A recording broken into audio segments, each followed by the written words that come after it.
Hello and welcome to the Fantasy Football Fellas YouTube channel. My name is Cameron Lawrence, and today we are going to be talking about the worst pick in each of the first 8 rounds of your fantasy draft. And we're going to start with round 1 with A.J. Brown. I already know there's going to be great division around this pick, but let's be honest, we are completely splitting hairs in the first round.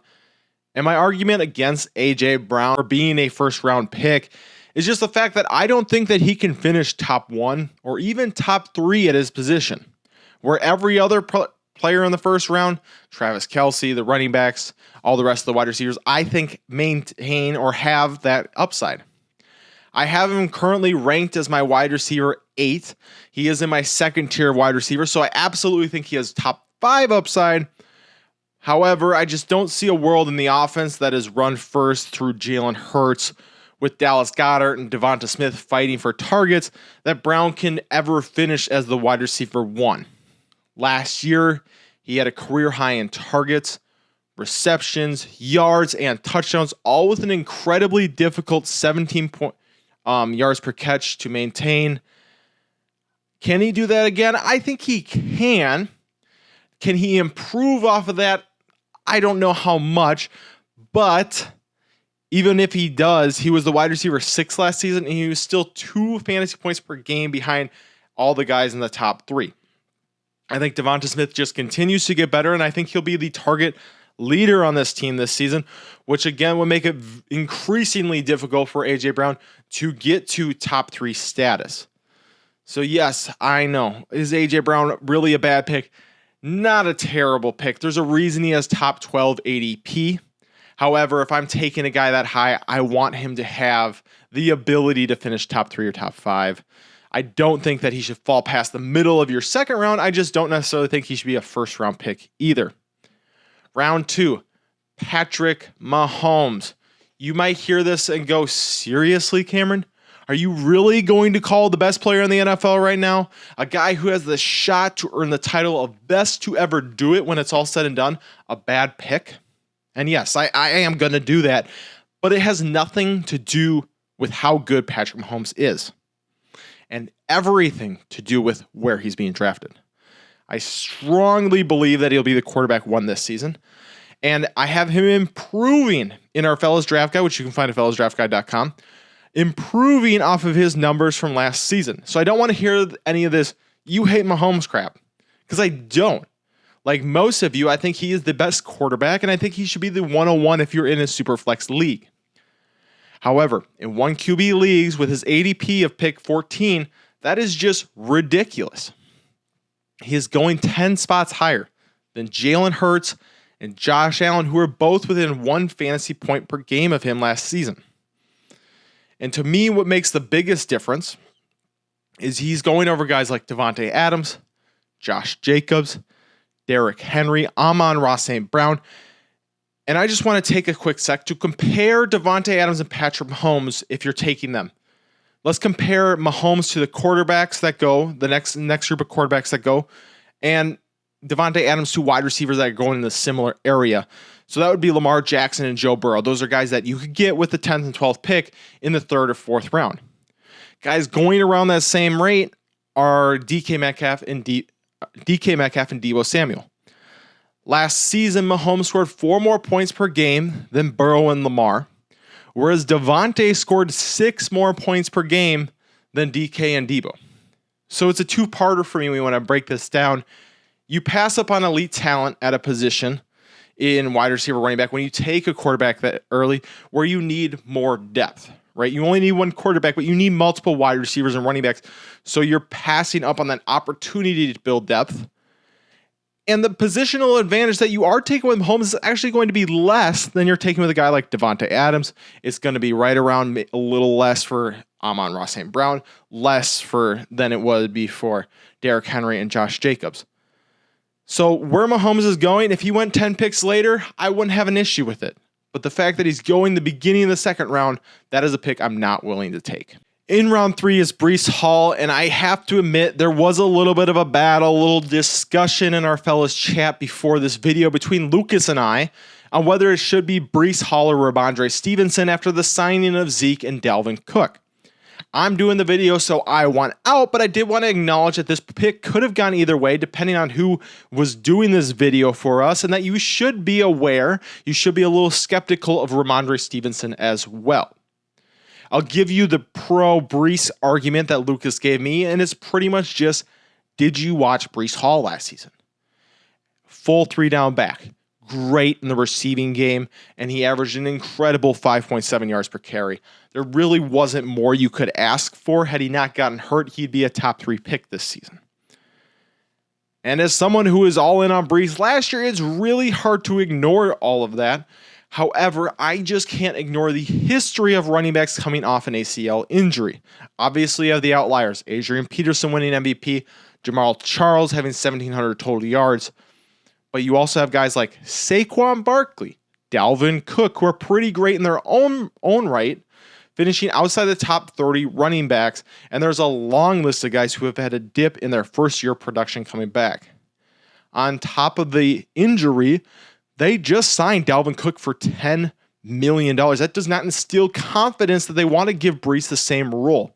Yes, Dalvin saw a big dip in his efficiency last season, but he still carried the ball 264 times. And with the contract they just gave him, Dalvin Cook could really be in for a season of 200 plus carries, which will really cut into Breece Hall, especially if the efficiency isn't there right away coming off the ACL injury. So with the efficiency potentially down, the history of the running backs coming off ACL, limited snaps, I just don't see Breece as a top 20 option this year, which I know Lucas and Tyler don't agree with at all, but that is where I see him, and therefore I don't think he's worth his round 3 ADP. In round 4, we have Deebo Samuel. He was a wide receiver 38 last season, and I know he dealt with injuries, but let's be honest, when has he not? He's finished one season inside the top 30 wide receivers, which was obviously 2021 when he was the wide receiver 3. He has never had a season with over 120 targets and 80 receptions. He's only eclipsed 3 receiving touchdowns once. After CMC came last season, he never had a game with more than 4 rush attempts and over 40 rushing yards. Of course, he is extremely talented. Like, we're not going to deny how talented this dude is, but I just don't see it as conducive for fantasy production week after week.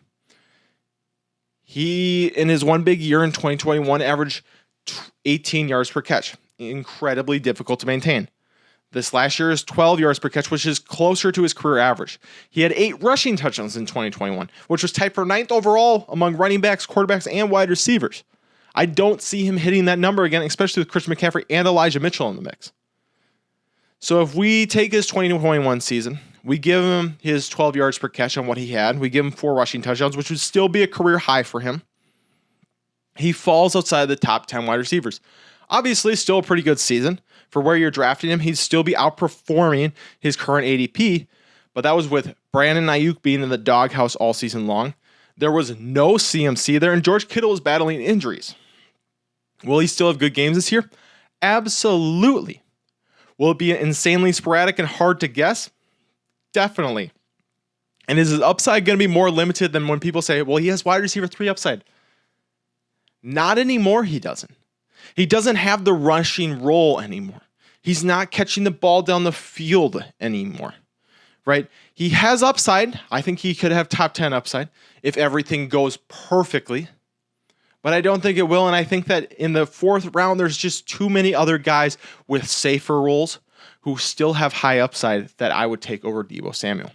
Now that we're going to transition into round 5, I'm going to stick with insanely talented players and go with Kyle Pitts. Can he be a generational tight end prospect? Absolutely. Will it be this year? Probably not. And my main concern for Kyle Pitts is going to be a similar concern I have for Deebo Samuel, and that is just lack of targets. This offense has Drake London and Bijan Robinson.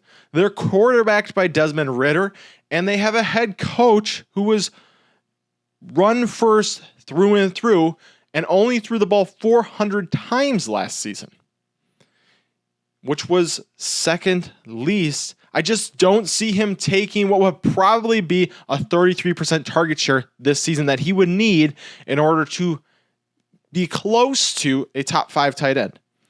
I think he's still a top 8 tight end in my book, but where he is going next to guys like J.K. Dobbins, Jerry Jeudy, Cam Akers, Trevor Lawrence, and even his teammate Drake London, I just don't want to take him ahead of them. And that brings me to my next point. He is coming off an MCL sprain. Obviously different than an ACL sprain or ACL injury, ACL tear. But it's a knee injury all the same that I think we need to be aware of. And finally, on this run first heavy team, they don't use Pitts as much as you would hope for a guy that you're taking in the 5th round or higher. He is 13th among tight ends in route participation with only 76%, and it's 19th in snap share at only 71.9%. They don't use him as a blocker, and so he's just not on the field a ton. And when it's a run situation, if they run that play action, he probably isn't out there because they don't want to give away that it's a passing play. Still, does he have a lead upside? Absolutely. Could he be the person on this list to make me eat my words? He sure could. But my biggest worry is the team around him. I just don't think they're good enough to push him top 4, top 5. I think you're drafting him at what his ceiling is this season. Round 6 goes to DeAndre Swift, and I'm just going to start you with this stat. The Philadelphia Eagles threw the ball 61 times to the running back position last season. 61. That was least in the NFL. DeAndre Swift, you probably didn't realize this, but it did have a respectable 13.7 yards or fantasy points per game because obviously he was hurt most of last season. However, half of those points came from his 70 targets. Half of those points came in the receiving game. He had more targets last season than the Eagles running backs as a whole did. So for me, I just can't get behind a guy whose game is built on receiving work, who is now on a team that doesn't throw the ball to his position. This team is definitely not changing their identity for a guy they traded for a 2025 4th round pick. And their identity is ground and pound up the middle and throw the ball to their talented wide receivers. Swift is not a up the middle ground and pound kind of guy. The way I view Swift this season is very similar to the way I viewed Miles Sanders 2 years ago. Doesn't get receiving work. Splits carries way more than we'd hope. Kenny Gainwell and Rashad Penny and even Boston Scott. And he just isn't a red zone threat. Jalen Hurts, Rashad Penny, Kenny Gainwell was a good red zone threat last year. Will he be efficient this year? Will DeAndre Swift be efficient? Absolutely. I'd be shocked if he's under 4.8 yards per carry with this team and with the way he runs. Will he have big breakaway runs? Definitely. But is he some league winner that all these Swifties are really hoping for? No, and he's just going to disappoint you because you know the talent's there. You know maybe the stars could align, but they're just not going to because this team will use multiple running backs. They aren't going to throw the ball to him, and he's not going to score enough touchdowns to make up for that. Now on to round 7, we have Michael Pittman. He is a target king. He's one of these guys that gets high amounts of targets. And you've heard me talk about Deontay Johnson if you've watched our content a lot, and you know that I like Deontay Johnson, so you might be like, why don't you like Michael Pittman? He was in a similar situation. Tons of targets, just low amount of touchdowns, and the yards per catch were really low. Well, Pittman is entering a year this year that I think is going to be a lot like Deontay's last season. It's a rookie quarterback on a team that wants to establish a run, and on top of both of those things, they have an entirely new system that everybody's learning. And they were an awful team last year, worthy of the 4th overall pick. So it's not necessarily the same situation that they're walking into. I would argue that Pittman's is worse. Pittman did see 141 targets last year, like I said. He finished as the wide receiver 20 on a career low 9.3 yards per catch, but just did nothing exciting all season long. Obviously, a big part of that was his QB play, Matt Ryan. But Matt Ryan did have a 67% complete percentage, and that's just not going to be how Anthony Richardson rolls this year. Richardson will be exciting, and hopefully he'll pump some life into this offense that we just didn't see last season. But he's still kind of a work in progress from a passing perspective, and the accuracy is just not going to come yet. So while Pittman might, increase on yards per catch, he is not going to see nearly as many receptions as he saw last season. And I also don't think he's going to see the targets he saw last season because JT is back. He's going to see 300 carries easily, especially with all the contract stuff going on between him and Jim Irsay. Anthony Richardson is a rushing quarterback who will probably run the ball over 100 times this season. So I just don't think there's going to be as many opportunities for Michael Pittman to catch the ball. Not going to catch the ball as often. So for that reason, I'm out on Michael Pittman, just especially knowing the players around him. And finally, round 8, Kadarius Toney. I don't want to spend a lot of time on this because, guys, you should know this by now. Just because he's a Chief doesn't mean that he's going to be great for fantasy. We did this with MVS last year. We did this with Sky Moore last year. This is Kelsey and a Mahomes team, and Travis isn't going anywhere, so they don't need anybody else. But in all seriousness, though, the upside of Kadarius Toney is apparent. I'll give you that, right? He's the fast twitch.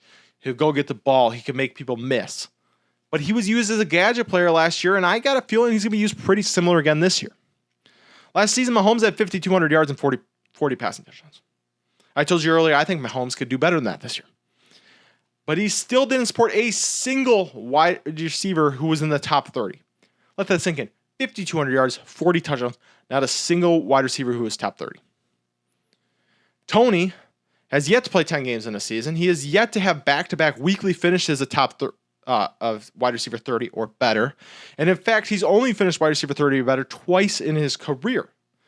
I know you want to give him the excuse. He was traded halfway through last season, but he still only had one game last year with at least 5 targets.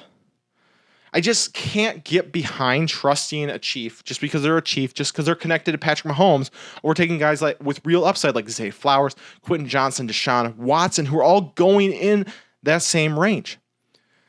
Obviously, we say situation matters over talent sometimes in fantasy football, but when the level of talent is that disparaging, go with the talent in this situation. The situation for Kadarius Toney has pumped him up so much that it's getting ridiculous, where if he was still a Giant, I'd argue he's probably still around 16 pick. So I'm not going to give him that big of a jump and give him that benefit of doubt just because he's attached to Patrick Mahomes. All right, with that, that's all I got for today. Make sure you're following along for all of our fantasy content coming up. 2 weeks till the season. It's getting exciting. We're ready to go. We'll catch you guys later this week. I don't think there's another fellas YouTube video coming, but we'll have our shorts up. We'll hit you with the podcast episode on Wednesday, and we'll see you guys later. Deuces.